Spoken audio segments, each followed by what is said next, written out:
Hey everybody, this is World War Guy here today, and today for our 27th helmet of the month, we are looking at the Yugoslavian M59-85 helmet. Now these helmets, the rumor is Tito himself is the one who designed this helmet. Is that true? I don't have any proof, but that is what is being said around, I guess, the internet. At least that's what I saw. Starting with the shape of the shell, it is very similar again to the German style, as you have the dome to protect your head and a small skirt that covers your ears and neck. Unlike the Soviet ones, this one does not necessarily go up to give you more neck room. It is more like the German where it stays even all around. Now of course this skirt is a lot shorter, so it doesn't cover as much as the German one. On the color you have a sort of light olive green, seaweed green, I'm not sure, but it's a lighter color than the typical helmets we've been seeing.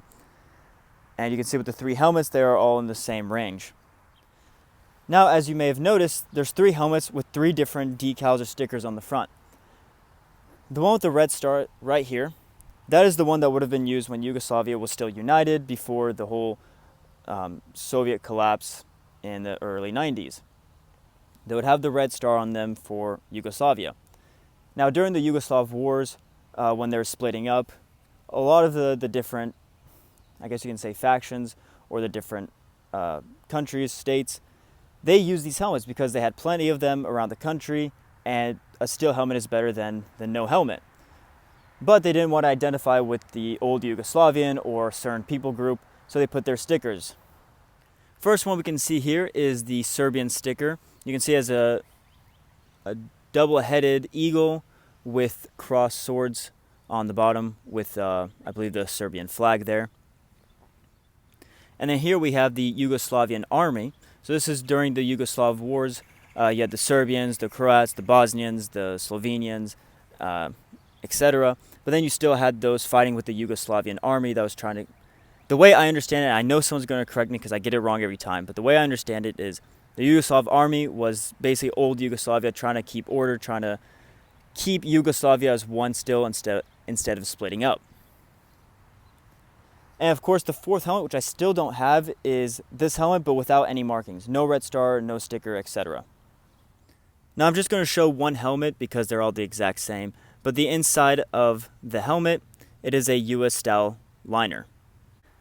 We can see here it has a separate sweatband, leather sweatband, and then 3 points with a center that you can adjust for your head size.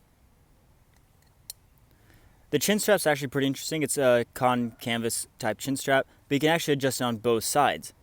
You just undo these clips here, and then you can just slide it around and tighten it back up. I actually really like this liner system, or the chin strap system. I think it's one of the coolest ones that I have seen so far. And something to note is a lot of these helmets that you buy, you can find a lot of them with names. Such as this one's like Raid, R-A-D-E. You can see you put it there twice.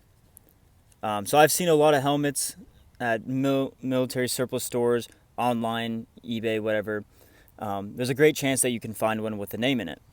Now, as I mentioned in the beginning of the video, a lot of different sides use these helmets. They just slap their own stickers. And let me show you a great example of that. Okay, two great examples. So here you have the original red star, but you can see, or maybe you can't see, but I can see that there's some residue of a glue, as well as a circle. So it is quite possible that this would have originally, or not originally, but this used to have the Yugoslavian army sticker on the front.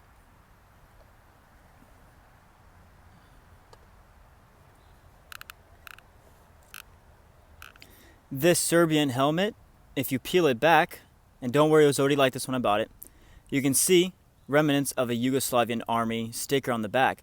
And there's a big possibility that there's a red star behind that. So you can see this was used by technically three different sides. Now these helmets are great for your collection if you really like to study about the Yugoslav wars in the 1990s, as these are still relatively cheap, on a side note. So definitely if you're getting into the hobby of collecting helmets, this is a great helmet to start with. Now, with that being said, this does conclude today's video. I hope you enjoyed. If you did, drop a like, write a comment, share, and subscribe. But besides that, you guys have a great day.